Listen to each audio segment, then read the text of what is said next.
والصلاة والسلام على سيدنا محمد وعلى آله وأصحابه أجمعين. الحمد لله والصلاة والسلام على سيدنا محمد وعلى آله وأصحابه أجمعين. أما بعد فأعوذ بالله من الشيطان الرجيم. بسم الله الرحمن الرحيم. وكان يأمر أهله بالصلاة والزكاة وأمر أهلك بالصلاة واصطبر عليها. صدق الله العظيم. اللهم صل على سيدنا محمد وعلى آل سيدنا محمد وبارك وسلم. اللهم صل على سيدنا محمد النبي الأمي وعلى آله وأصحابه وسلم. اللهم صل على سيدنا محمد وعلى آل سيدنا محمد وبارك وسلم. میرے معزز مسلمان بزرگوں، عزیز بھائیوں اور امت مسلمہ کی مقدس ماں اور بہنوں، ایک مرد پر اپنے گھر والوں کی اور اپنی اولاد کی اصلاح اور تربیت فرض ہے. ایک مرد پر اپنی اولاد کی اور اپنے گھر والوں کی اصلاح اور تربیت فرض ہے.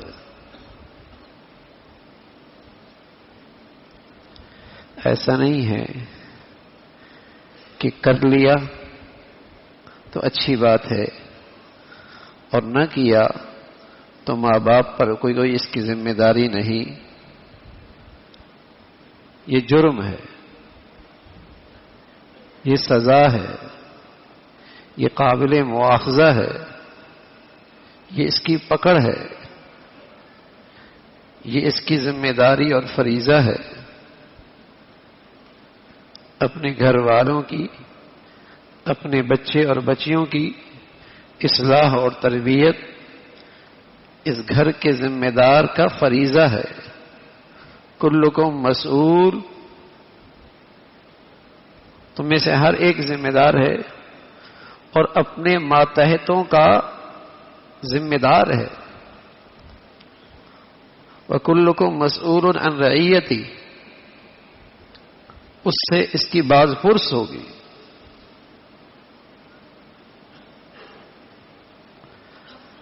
یہ کافی نہیں ہے کہ میں نمازی ہوں، یہ بھی ضروری ہے کہ تم نے اپنے بچوں اور اپنے گھر والوں کی نماز کی کتنی فکر کی. وَكَانَ يَأْمُرُ أَهْلَهُ بِالصَّلَاةِ وَالزَّكَاةِ، حضرات انبیاء علیہ الصلوۃ والسلام اپنے گھر والوں کو نماز، زکوٰۃ کا حکم دے رہے، تلقین کر رہے.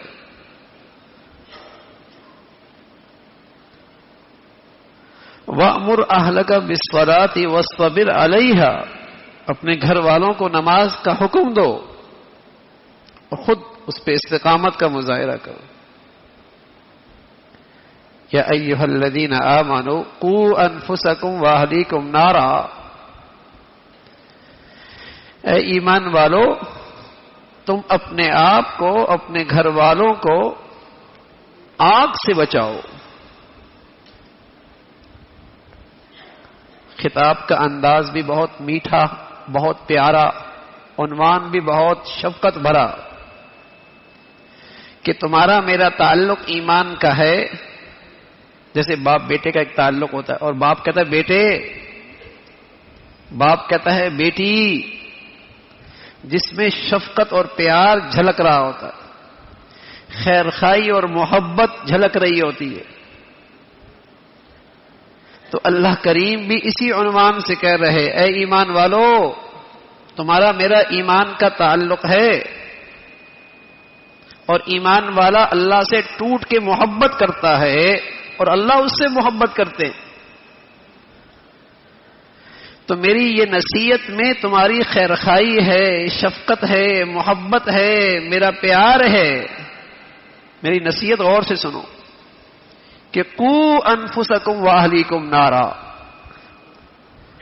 اپنے آپ کو اور صرف اپنے آپ کو نہیں اپنے گھر والوں کو بھی، اپنے بچے اور بچیوں کو بھی، اپنی اہلیہ کو بھی آگ سے بچاؤ، آگ سے بچاؤ۔ بس اوقات یہ عذر پیش کیا جاتا ہے کہ ماحول اچھا نہیں ہے، کیا کریں بچے اب سنتے نہیں ہیں۔ بس ہم نے ان کو ان کے حال پہ چھوڑ دیا ہے۔ تو بتائیے تمہارا بچہ آگ کی طرف دنیا میں جا رہا ہو تو بیٹھ جاؤ گے؟ اس لیے اللہ نے کہا دنیاوی آگ کا تصور کرو، کتنے اہتمام سے، کتنی فکر سے، کتنی کوشش سے، کتنی ذمہ داری سے اپنے بچوں کو اس آگ سے بچاتے ہو، ایسی ہی جہنم کی آگ سے بھی اسی ذمہ داری سے بچاؤ۔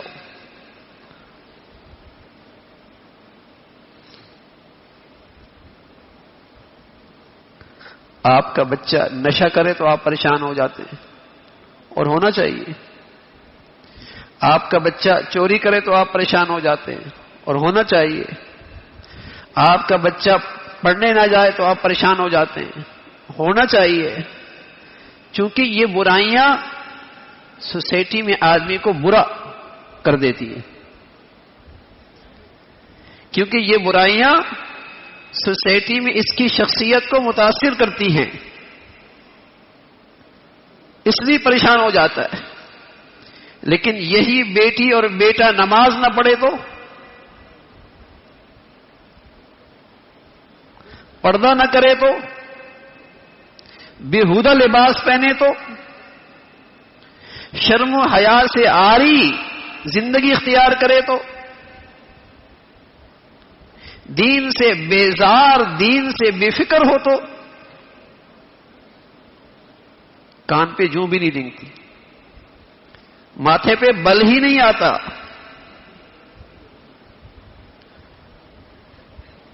دین کی سمجھ غلط ہو گئی، اور ہم سمجھے بیٹھے کہ میں اپنی ذاتی طور پہ دیندار ہوں تو بس کافی ہے نجات کے لیے۔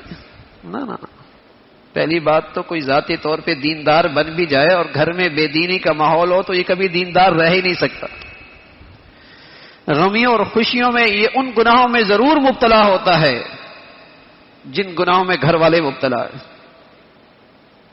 کہتا کیا کریں، مجبور ہو گئے، گھر والے مانتے نہیں ہیں، گھر والے سنتے نہیں ہیں، بلکہ اولادیں ماں باپ کے سروں پہ سوار ہو جاتی ہیں اور ہوں گی۔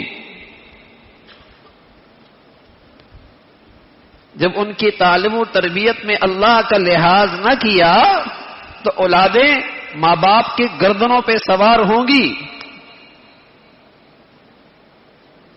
ماں باپ کی بات نہیں سنیں گی، اس لیے کہ اس نے ان کی تربیت میں اللہ کی بات نہیں سنی۔ ان کے دلوں میں ماں باپ کا احترام، عظمت، احترام ختم ہو جائے گا، اس لیے کہ اس نے ان کی تعلیم و تربیت میں اللہ کی عظمت کا، اللہ کے احترام کا خیال نہ رکھا، سزا ہوگی۔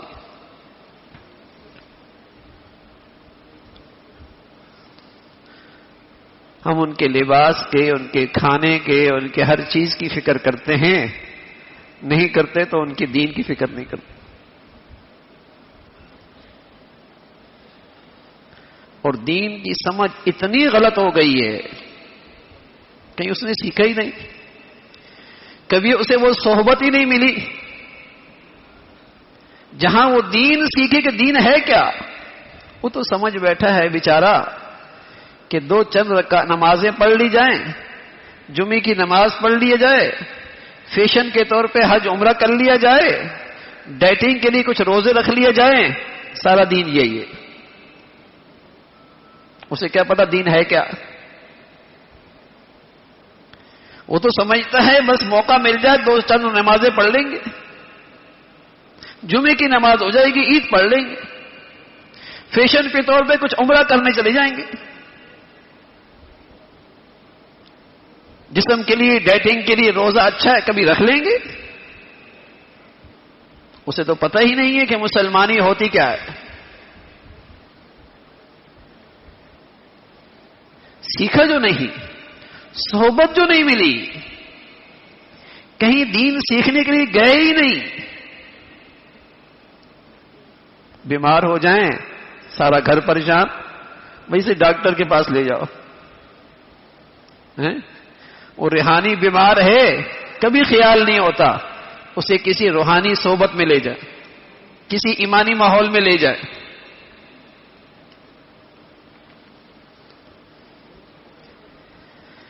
اس کی دین کی سمجھ خراب ہو گئی. یہ تو باہر کی دنیا دیکھ کر دین سمجھ رہا ہے. وہ ایک بھی نہیں پڑھتے، یہ 3 پڑھ کے خوش ہو رہا ہے. وہ 3 پڑھتے ہیں، یہ 4 پڑھ کے خوش ہو رہا ہے. وہ ایک بھی نہیں پڑھ رہے، یہ جمعہ پڑھ کے مطمئن ہو رہا ہے.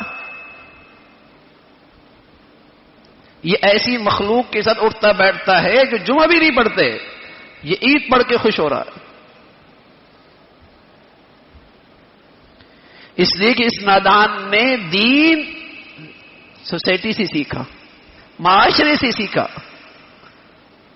جہاں دین کا معیار روز بروز گرتا چلا جا رہا، 0. یہ وہاں سے دین سیکھ رہا. قُوا أَنفُسَكُمْ وَأَهْلِيكُمْ نَارًا.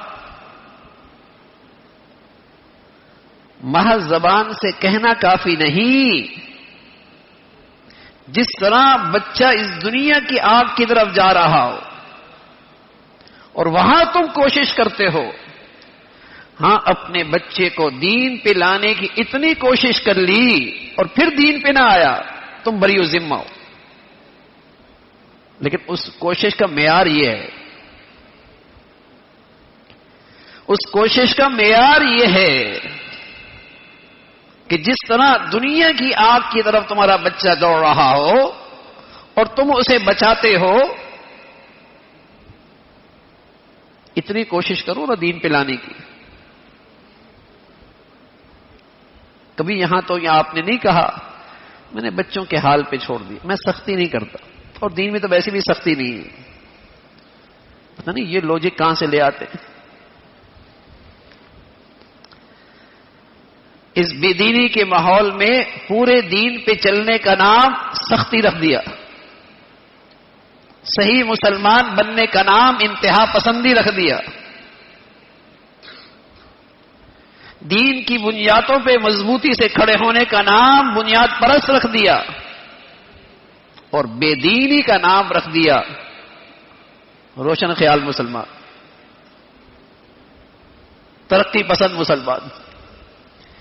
بے دینی کا نام رکھ دیا ترقی پسند مسلمان، روشن خیال مسلمان.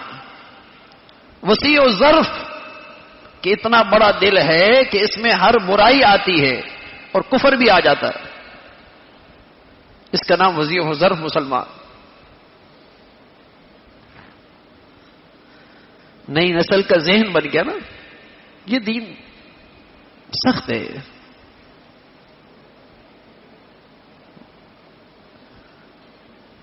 رسول اللہ صلی اللہ علیہ وسلم نے فرمایا تم تو اپنے بچوں کو 7 سال کی عمر میں نمازی بناؤ،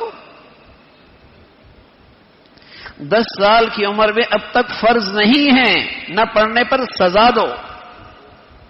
ہاں سزا ایسی ہو کہ نشان نہ پڑے، لیکن اسے سزا دو. ابھی تک نماز فرض تو نہیں ہوئی،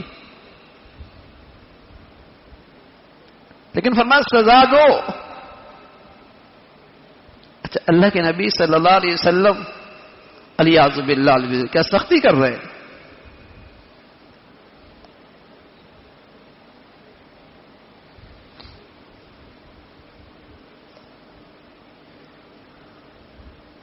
دوائی کے لیے، علاج کے لیے انگلی کاٹ لیتے ہیں،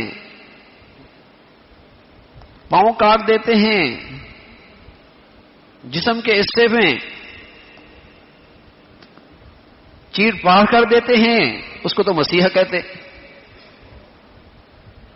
کہ صحت مل جائے گی. اور دین میں اگر تنبیہ کی جائے کہ اچھا انسان بن جائے گا، سختی لگتی ہے. تو میرے عزیزو قصور ہمارا ہے کہ ہم نے اپنی اس نئی نسل کو دین کا ماحول نہیں دیا.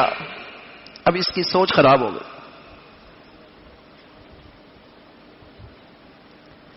دین کے معاملے میں اس کی سوچ فہم غلط ہو گیا. زین للناس حب الشہوات من النساء والبنین والقناطیر المقنطرة من الذهب والفضة والخیل المسومة والانعام والحرث ذلك متاع الحیات الدنیا. تمام وہ چیزیں جو اس دنیا میں انسان کے لیے فتنہ بنتی ہیں ان کا تعلق معدنیات سے بھی ہے، نباتات سے بھی ہے، حیوانوں سے بھی ہے، یعنی انسانوں سے بھی ہے، دولت سے بھی ہے، پیسے سے بھی ہے، زراعت سے بھی ہے، تجارت سے بھی ہے. ان کا تذکرہ فرمایا. فرمایا یہ ساری چیزیں وقتی ضرورت کی چیزیں ہیں. ان چیزوں سے دل لگانے کی چیزیں نہیں ہے کہ تمہارا دل ان چیزوں میں لگ جائے.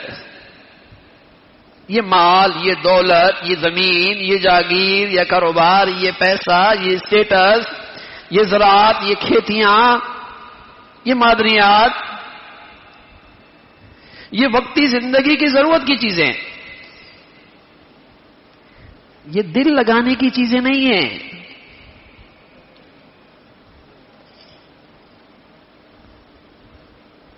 کہ اسے تم زندگی کا مقصد بنا لو، اپنی صحت، اپنی جوانی، اپنی دولت، اپنی صلاحیتیں سب اس پہ کھپا دو.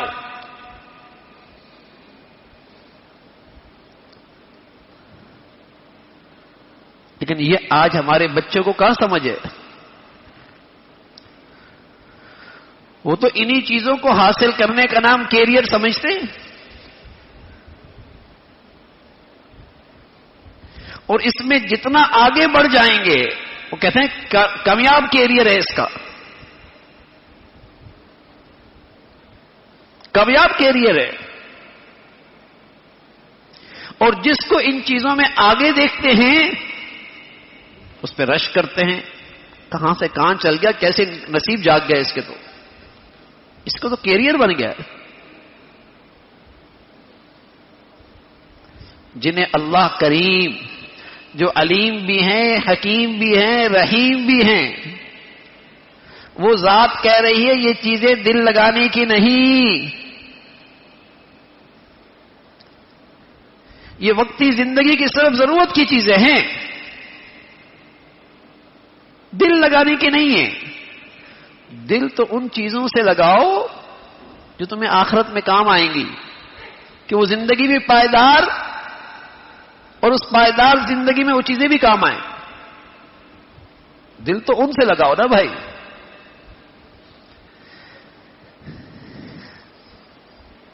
لیکن میرے عزیزو، آج دین کا ماحول، دین کی صحبت، دین کی تعلیم، دین کی تربیت نہ ہونے سے آج ہمارے گھر کی عورتوں کی سمجھ ہی غلط ہو گئی. نماز پڑھتی ہے، وظیفے کرتی ہے، لیکن دنیا کی طمع، دنیا کے حرص و ہوس، دنیا کے رسم و رواج، یہ ایسے دل میں بیٹھے ہیں جس کی نحوست یہ ہے کہ ہر وقت اس کی زندگی میں ناشکری ہے، ہر وقت اس کی زندگی میں ناشکری ہے. شوہر کی ناشکری، اللہ کی ناشکری. اس لیے کہ جب دل میں دنیا ہو اور دنیا والوں پہ نظریں ہوں تو اس زندگی میں شکر کا کہاں گزر ہو سکتا ہے؟ اس زندگی میں شکر کا کوئی گزر نہیں ہے. وہاں تو ناشکری ہے، وہاں تو احسان فراموشی ہے. اور پیارے نبی صلی اللہ علیہ وسلم نے فرمایا قدرتی طور پہ عورت کی یہ کمزوری ہے، اور بیچاری اسی وجہ سے آگ میں جائے گی، اسی وجہ سے آگ میں جائے گی بیچاری، اسی ناشکری کی وجہ سے کثرت سے جائے گی.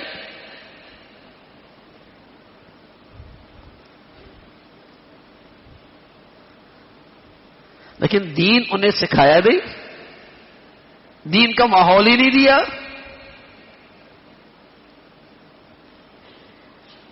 اور اس کی نحوست آئی تو کہ دین کی سمجھ ایسی غلط ہو گئی کہ چند عبادات کا نام ہم نے دین رکھ لیا. ایک نوجوان کو شوق ہوا کہ میں شعر لگوں شعر، تو اس نے سمجھا شعر کی تصویر بنانے سے آدمی شعر لگتا ہے. شعر کی تصویر رنگ بھرنے کے لیے کسی کے پاس گیا کہ میرے پشت پہ شعر کی تصویر بنا دو. اس نے سوئی چبوئی رنگ بھرنے کے لیے. کہا کیا بنا رہے ہو؟ کہا شیر کا سر بنا رہا ہوں. کہا یار درد ہو رہا ہے، اس کے بغیر ہی بنا دو.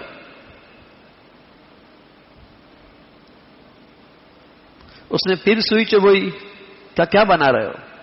کہا شیر کا پیٹ بنا رہا ہوں. کہا یار اس نے کھانا تھوڑی ہے، اس کے بغیر ہی بنا دو. اس نے پھر سوئی چبوئی. کیا بنا رہے ہو؟ دم بنا رہا ہوں. کہا یار دم کے بغیر ہی بنا دو نا. اس نے پھر سوئی چبوئی. کیا بنا رہے ہو؟ ٹانگ بنا رہا ہوں، درد بہت ہو رہا ہے، اس کے بغیر ہی بنا دو. اس نے اوزار پھینکے. کہنے لگا ایسا شعر نہیں دیکھا بھائی، سر بھی نہ ہو، پیٹ بھی نہ ہو، دم بھی نہ ہو، ایسا شعر میں نے نہیں دیکھا. او بھائی مسلمانوں، اللہ نے بھی ایسا اسلام نہیں بھیجا جس میں معاشرت بھی مسلمانوں کی نہ ہو، شادیاں بھی مسلمانوں کی نہ ہو، خوشیاں بھی مسلمانوں کی نہ ہو، کمانے کا اور تجارت کا طریقہ بھی مسلمانوں کا نہ ہو، معاملات بھی مسلمانوں کے نہ ہو، عبادت بھی مسلمانوں کی نہ ہو. ایسا اسلام اللہ نے بھی نہیں اتارا. ایسا کوئی اسلام نہیں ہے.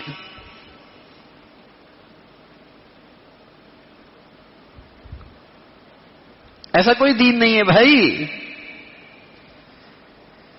کچھ بھی نہ ہو اور لگے کہ مسلمان ہیں، کہ چونکہ باپ نے نام مسلمانوں کا سبق دیا ہے، کان میں اذان مسلمانوں کی ہو گئی ہے،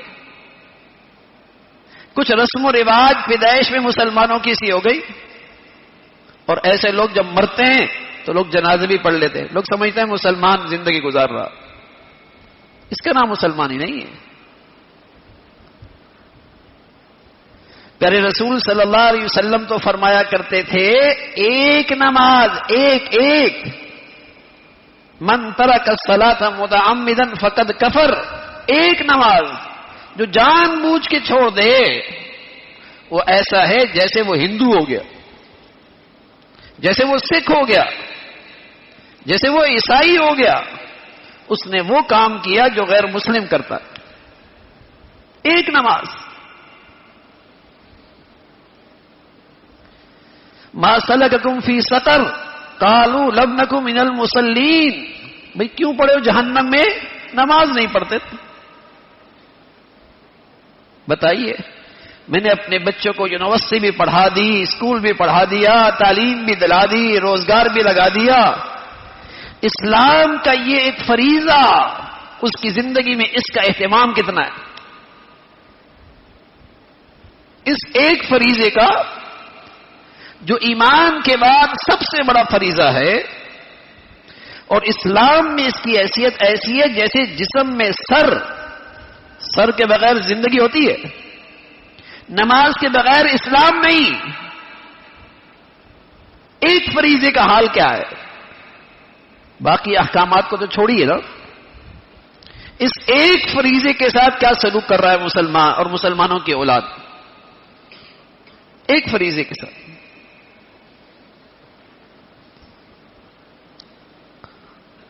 ہم بس اوقات مطمئن ہوتے ہیں، میں نمازی ہوں، میں پہلی صف میں پڑھتا ہوں، میرے وظیفے پورے ہیں، میری عبادت پوری ہے. ارے ماں، گھر، اولاد، بچیاں، بیوی، اس کی سوچ، وہ کتنی دیندار ہے، اس کے عمل میں کتنی دینداری ہے، اس کی سوچ اور فکر میں کتنی دینداری ہے. وہ تو بے دینی کی باتیں کرتی ہے.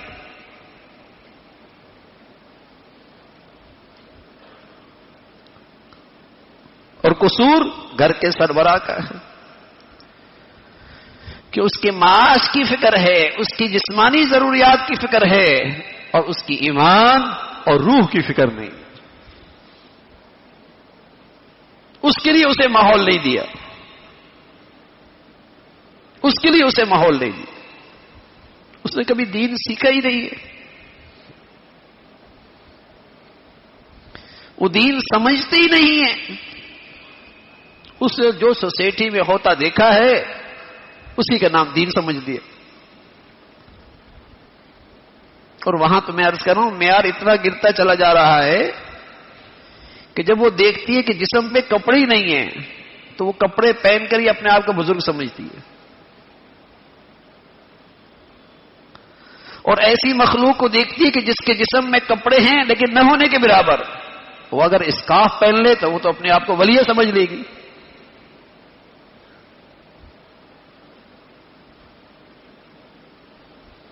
وہ تو ولی سمجھ لے گی اپنے آپ کو، کیونکہ وہ ایسی مخلوق کو دیکھ رہی ہے جس کے اوپر جسم میں لباس ہے، لیکن رسول اللہ صلی اللہ علیہ وسلم نے فرمایا کاسیات عاریات، پہنی ہوئی ہیں لیکن پھر بھی بے لباس ہے.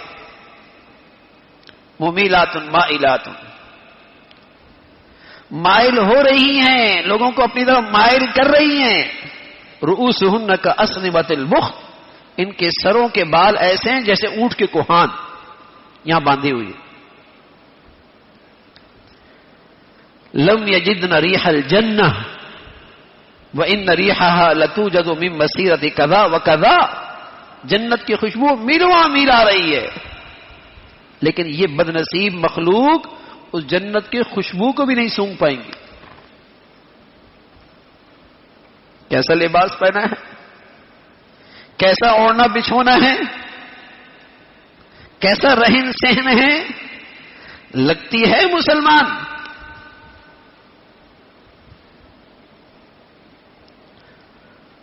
ہم عام زندگی میں اچھے خاصے ہوتے لیکن شادی میں بالکل ہی بدل جاتے.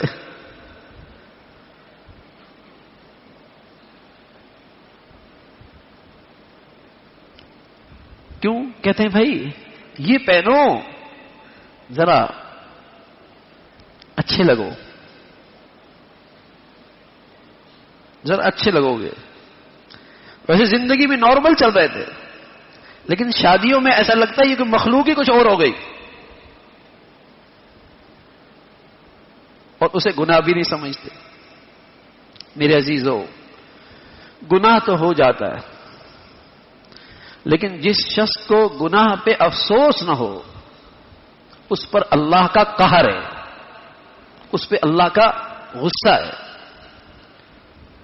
گناہ تو ہو جاتا ہے لیکن جس شخص کو گناہ پہ افسوس نہیں ہے، اپنے غلط کام پر افسوس نہیں ہے، یہ علامت ہے کہ اس پہ اللہ کا قہر ہے.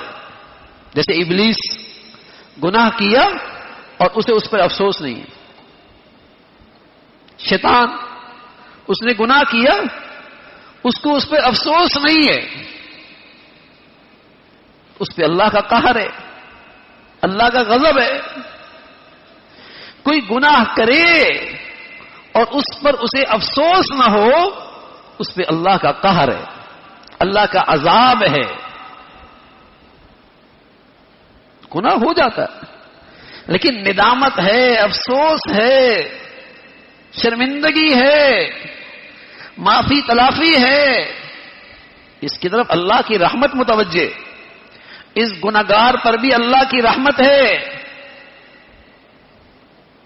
لیکن گناہ ہے اور گناہ کو فخر کر سمجھتا ہے، گناہ ہی میں عزت سمجھتا ہے، گناہ ہی کو اسٹیٹس سمجھتا ہے،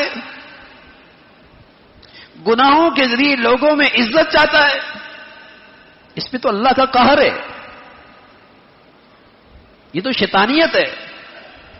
شیطان ایسا کرتا تھا کہ اللہ کی نافرمانی کرتا اور اس پہ فخر کرتا تھا، اس پر اسے کوئی افسوس نہیں تھا، کوئی افسوس نہیں تھا. تو آج دین نہ سیکھنے کی وجہ سے، دین کا صحیح ماحول نہ ملنے کی وجہ سے ہماری نئی نسل گناہ بھی کرتی ہے اور اسے اس گناہوں پر افسوس بھی نہیں. یہ مصیبت آ گئی. گناہ بھی کرتی ہے, اسے ان گناہوں پر افسوس بھی نہیں کہ کچھ غلط ہو رہا, شرمندگی بھی نہیں کہ دل کے کسی خانے میں افسوس اٹھے, تکلیف ہوگا یہ کیوں کیا میں نے.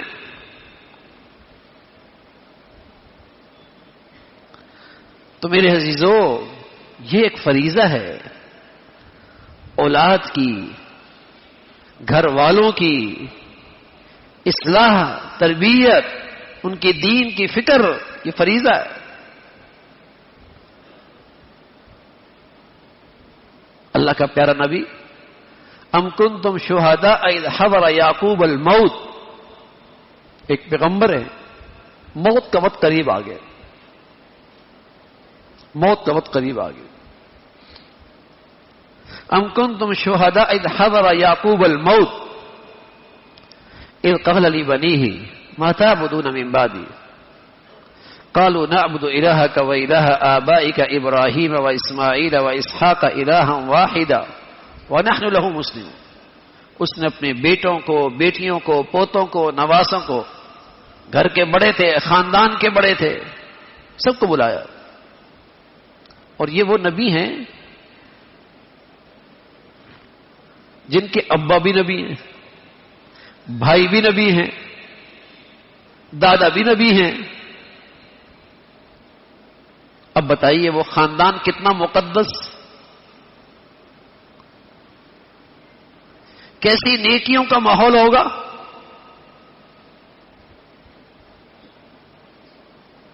ایمان کا کیسی حفاظت کا ماحول ہوگا. اب سب کو بلا رہے ہیں, موت کا وقت ہے. اللہ میاں نے قرآن میں اس کا تذکرہ کیا, سب کو بلا رہے ہیں اور کہہ رہے ہیں کہ ساری زندگی میری اس فکر میں لگی ہے کہ تمہاری زندگی اللہ کی فرما برداری پہ رہے. ساری زندگی میں اس فکر میں رہا, لیکن اب میں تمہاری نظروں سے اوجھل ہونے والا ہوں, منو من مٹی کے نیچے چلا جاؤں گا, میں تم میں نہیں رہوں گا. لیکن مجھے اطمینان چاہیے, مجھے تم سے اطمینان چاہیے, کہیں میرے جانے کے بعد تم سے اللہ کی بندگی کا راستہ چھوٹ تو نہیں جائے گا.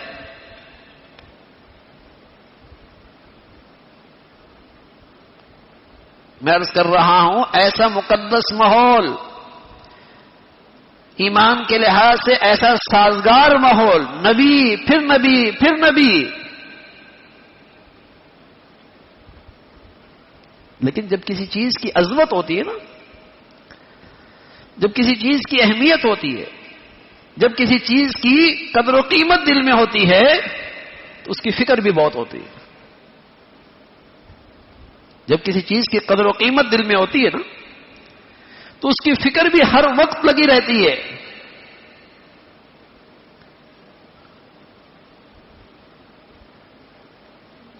چھوٹا بچہ ہو اور نہ سمجھ ہو اور اس کے ہاتھ میں اگر سونا ہیرا ہو اور وہ کہیں غلطی سے باہر چلا جائے,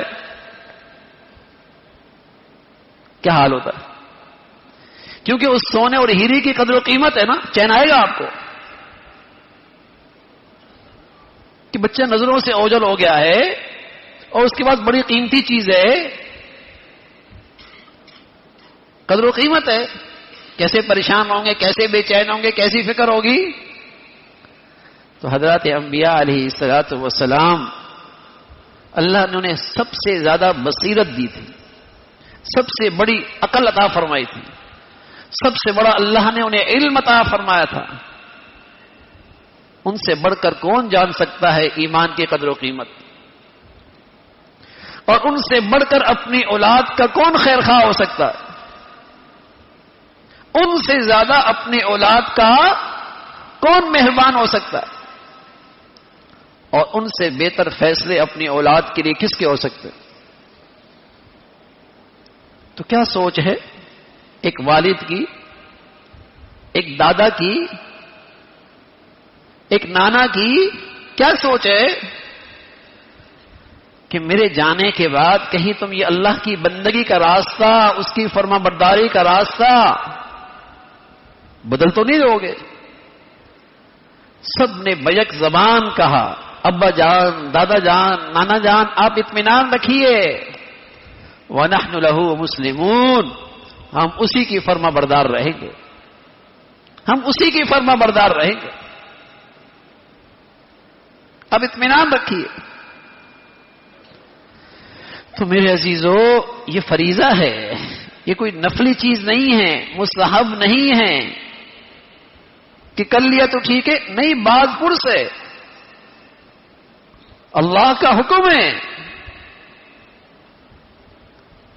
ہاں، آپ نے پوری کوشش کر لی، جیسے دنیاوی آگ سے، دنیاوی گڑھے سے، دنیاوی ہلاکت کی چیزوں سے اپنے بچوں کو بچاتے ہیں، ایسی اگر آپ اپنے بچوں کو گناہوں سے بچا رہے ہیں، بے دینی سے بچانے کی پوری کوشش کر رہے ہیں، پھر وہ گرتا ہے، اب بری ذمہ، لیکن اس درجے کی کوشش چاہیے، اس درجے کی فکر چاہیے، اس درجے کی اندر کڑن چاہیے۔ فریضہ ہے۔ اور میرے عزیزو، اولاد کے ساتھ خیر خائی بھی یہی ہے، قسم خدا کی خیر خائی بھی یہی ہے۔ ان کے معاش میں اونچ نیچ ہو جائے، پہننے اوڑھنے میں اونچ نیچ ہو جائے، رہن سہن میں اونچ نیچ ہو جائے، کوئی بڑی بات نہیں ہے، کوئی بڑی بات نہیں ہے۔ ایسی زندگیاں پیغمبروں نے بھی گزاری ہیں، نبیوں نے بھی گزاری ہیں، ولیوں نے بھی گزاری ہیں، کوئی بڑی بات نہیں۔ لیکن خدا نخواستہ ان کے اندر سے دین کی روح نکل گئی، یہ ان کے ساتھ بڑی زیادتی اور ناانصافی، یہ بڑا ظلم ہے ان کے ساتھ۔ ہم کہتے ہیں بچے کا کیریئر بڑا اچھا بن گیا، بڑا اچھا کیریئر بن گیا، بس تھوڑا سا بے دین ہو گیا، بس تھوڑا سا بے دین ہو گیا، تو اس کی سوچ ذرا اسلام کے بارے میں صحیح نہیں ہے۔ بس وہ کہتا ہے کہ اسلام اور عیسائیت میں کیا فرق ہے۔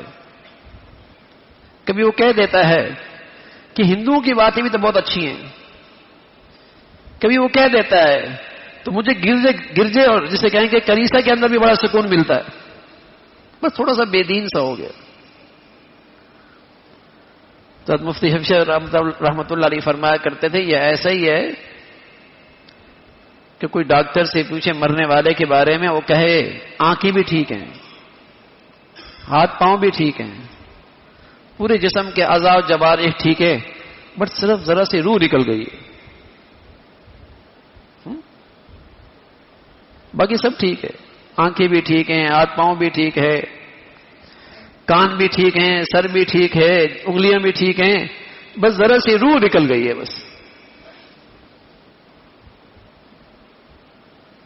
یہ ایسا ہی ہے، کیریئر تو بڑا اچھا ہو گیا، بس ذرا نماز نہیں پڑھتا۔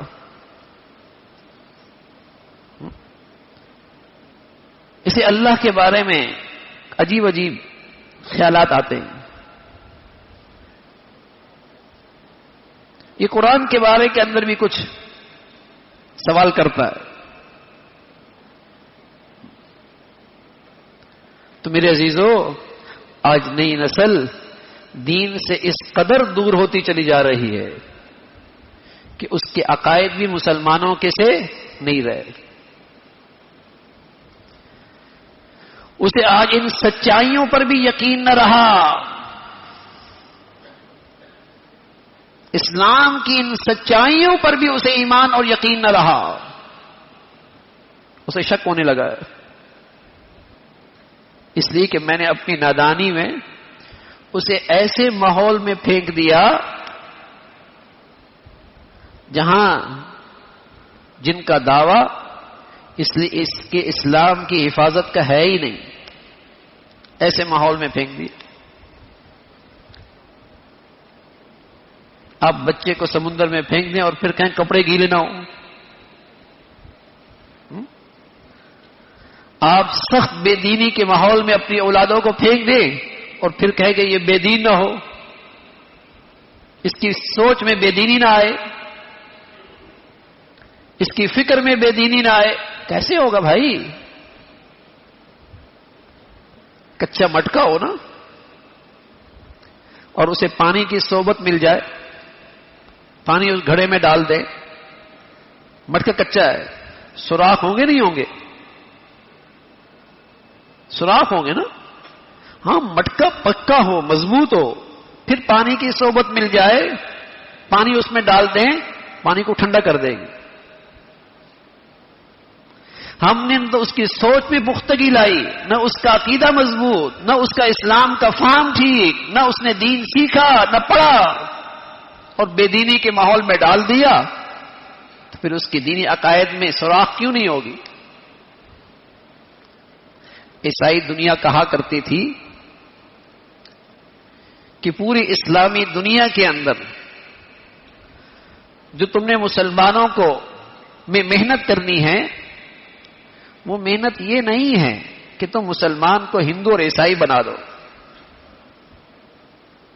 تم اس لیے نہیں وہاں شفا خانے بنا رہے, تعلیمی ادارے بنا رہے, مختلف انداز سے تم مسلمان ماحول میں کام کر رہے کہ وہ کافر بن جائے. نہ کافر نہیں بنانا. ہاں, اتنا کرنا ہے کہ بس مسلمان نہ رہے, بس یہ کرنا ہے. مسلمان نہ رہے. اور آج کتنی بڑی اسلامی دنیا میں مسلمانوں کی تعداد ہے جو پیدا مسلمانوں کے گھروں میں ہوئی, لیکن آج وہ اسلام پہ چلنے میں احساس کمتری کا شکار, وہ اسلام کے بنیادی عقائد سے محروم, اس کا سراپا, اس کا دن رات کہیں سے مسلمانوں کا سا نہیں لگتا, کہیں کبھی. اس کی سوچ, اس کی فکر.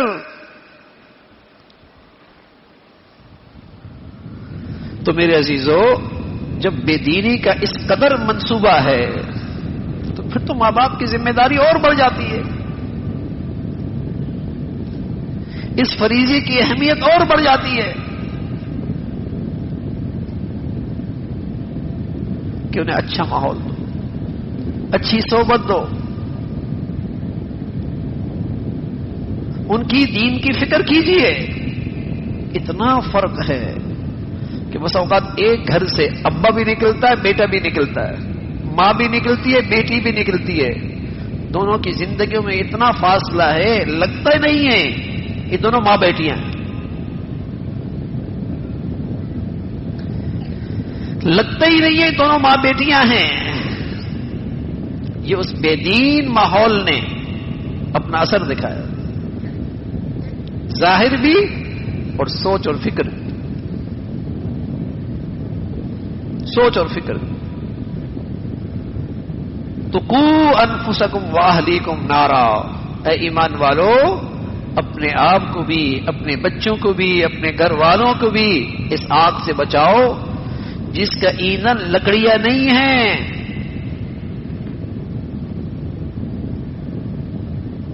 جس کے ایندھن لکڑیاں نہیں ہیں کہ پانی ڈالیں اور بجھ جائے گا. وقودها الناس والحجارہ, جس کا ایندھن پتھر اور انسان ہے. ایسی خوفناک آگ ہے, اس سے اپنے بچوں کو بتاؤ اور اپنے بچوں پہ شفقت کھاؤ, رحم کھاؤ, ان سے سچی محبت کرو, ان کا خیال رکھو. یہ اولاد کے ساتھ سچا پیار ہے. یہ 50 سالہ 60 سالہ زندگی کا نام کیریئر نہیں ہے بھائی, یہ کافروں کا کیریئر ہوگا جن کا مرنے کے بعد کی زندگی پہ ایمان نہیں ہے. مسلمانوں کا یہ 50-60 سالہ زندگی کیریئر نہیں ہے, یہ تو اللہ نے کیریئر بنانے کی فرصت دی ہے.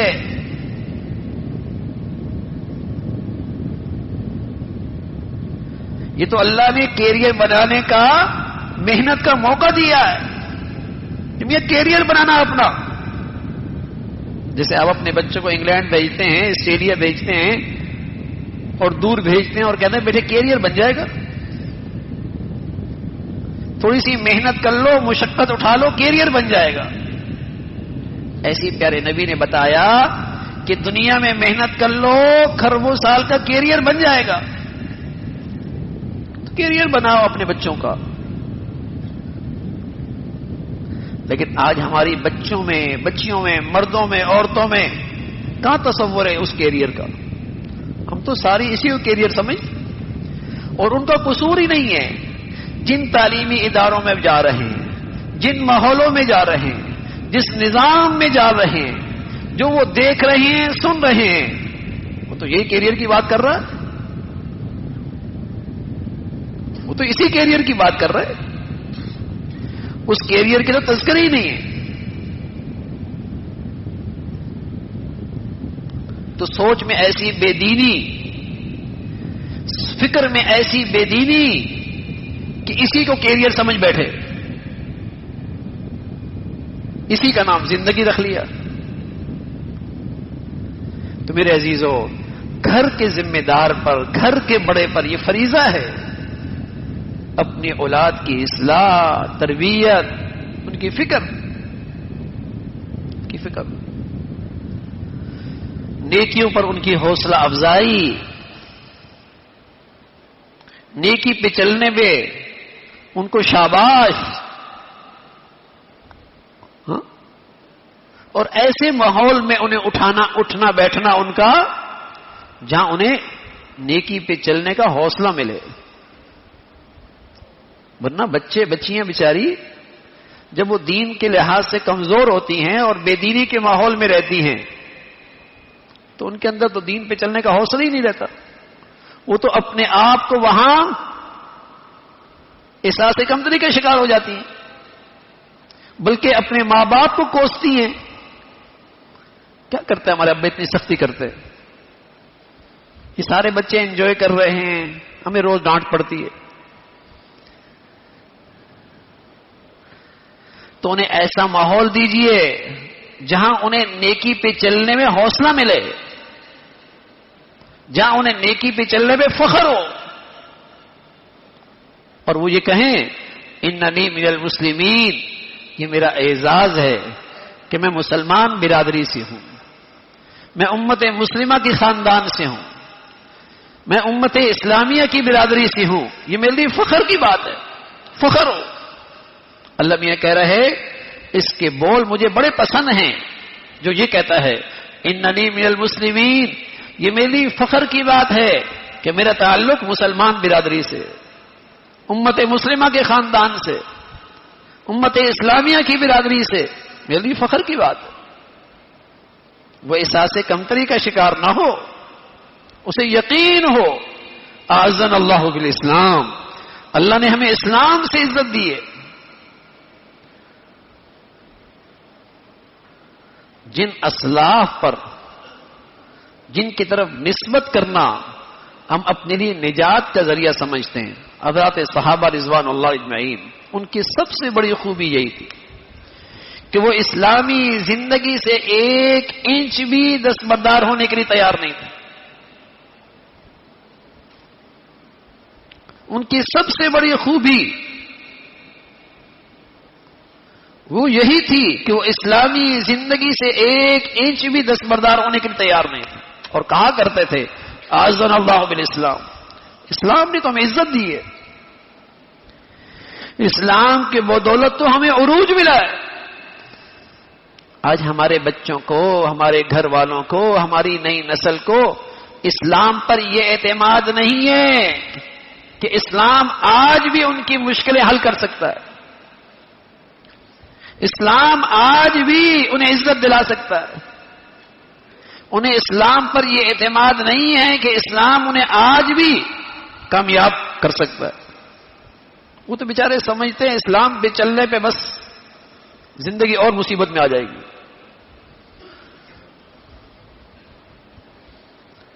تو اعتماد نہ رہا، وہ ماحول ہی نہیں ہے جس ماحولوں میں میری نئی نسل پڑھ رہی ہے، ماحول میں رہ رہی، اٹھ رہی ہے، بیٹھ رہی ہے، وہاں تو اسلام کے بارے میں تصور ہی غلط ہو گیا۔ تو میرے عزیزو، ماں باپ کا فریضہ ہے، ذمہ داری ہے کہ اپنے بچوں کو محبت سے، خیرخواہی سے، حکمت سے اپنے گھروں کا ماحول، اپنے بچے بچیوں کو، گھر والوں کو اچھی صحبت، دین کا ماحول ضرور دے. یہ ذمہ داری ہے. 3 سال کا بچہ، 4 سال کا بچہ کس کی ذمہ داری سے سویرے سویرے اسکول کے دروازے پہ جاتا ہے؟ یہ ذمہ داری کون پوری کرتا ہے؟ ماں باپ کرتے ہیں نا. 3 سال کا بچہ، 4 سال کی بچی کس کی ذمہ داری سے اسکول کالج اسکول کے دروازوں پہ پہنچتے ہیں؟ ماں باپ ذمہ داری دکھاتے ہیں. اور بتائیے کتنے مسلمانوں کے بچے فجر کی نماز میں ہوتے ہیں؟ کتنے مسلمانوں کی بچیاں مصلی پہ ہوتی ہیں؟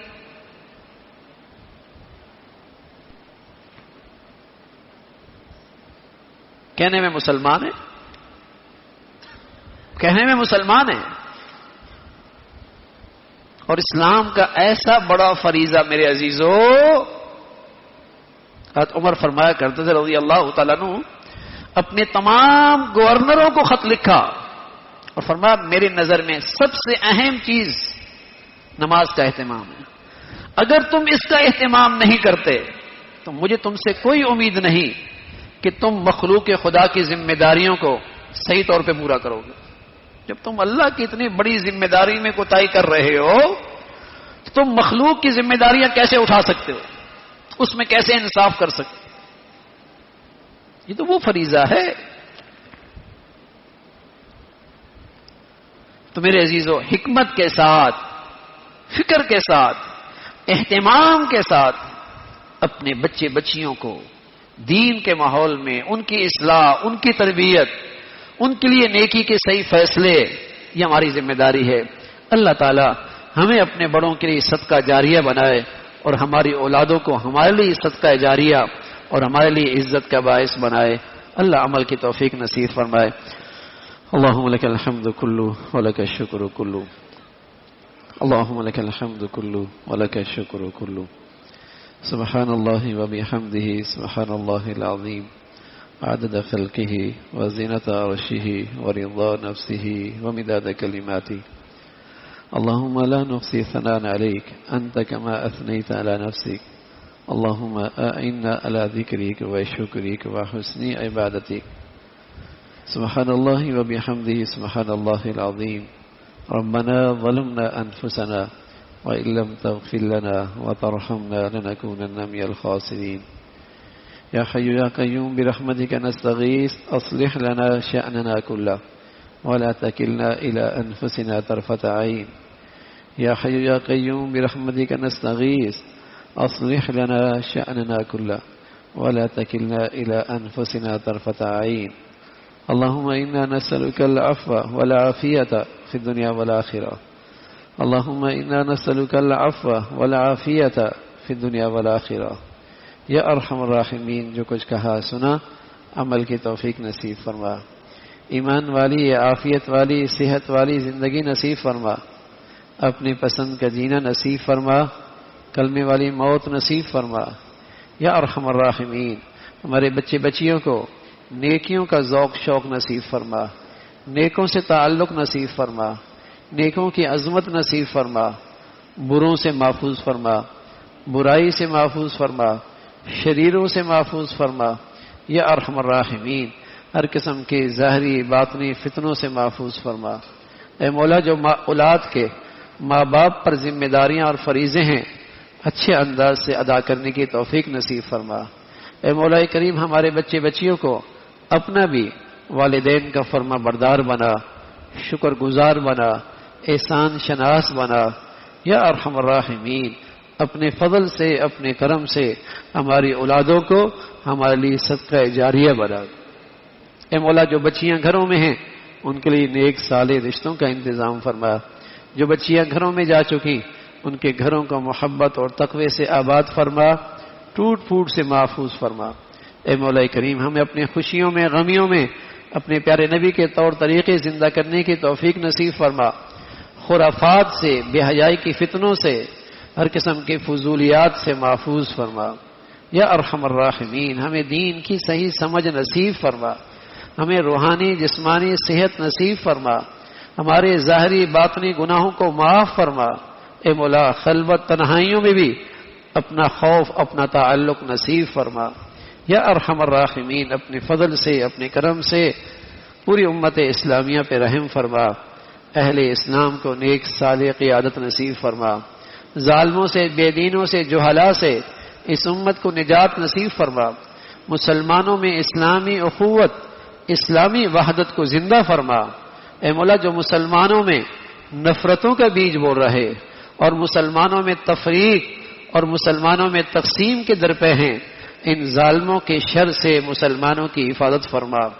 اے مولا کریم جو رنگ نسل وطن قوم وطن کی بنیاد پر مسلمانوں میں نفرتوں کا بیج بو رہے، ان کے فتنوں سے مسلمانوں کی حفاظت فرما۔ یا ارحم الراحمین دین کی خدمت کی جتنی شکلیں جو تیرے ہاں مقبول ہیں سبھی کی حفاظت فرما۔ غزہ اور فلسطین کے مسلمانوں کے لیے آسانیاں پیدا فرما۔ اے مولا کریم ان کے دلوں میں سکینہ نازل فرما، قبلہ اول کے خاطر ان کے قربانیوں کی بدولت امت میں دینی اسلامی بیداری پیدا فرما۔ یا ارحم الراحمین اپنے فضل سے ہمارے ملک میں نیکی خیر اور تعمیر کی قوتوں کو غلبہ نصیب فرما، تخریب کی اور بے دینی کی طاقتوں کو ختم فرما۔ اے مولا ہمارے ملک کو ظاہری باطنی ترقی عطا فرما، استحکام عطا فرما، اندرونی بیرونی خطرات سے محفوظ فرما، یہاں ایمان ہدایت کی فضاؤں کو عام فرما، جو اس راستے میں رکاوٹیں ہیں اے اللہ جو بے دین ہیں ان کے شر سے ان کے فتنوں سے وطن عزیز کو محفوظ فرما۔ یا ارحم الراحمین ہمارے ملک کو سلامتی عطا فرما، تمام بلاد اسلامیہ کی سلامتی عطا فرما، پورے امت اسلامیہ کو سلامتی عطا فرما۔ ربنا تقبل منا انك انت السميع العليم وتب علينا انك انت التواب الرحيم وصلى الله على سيدنا محمد وعلى آله وأصحابه أجمعين برحمتك يا رب۔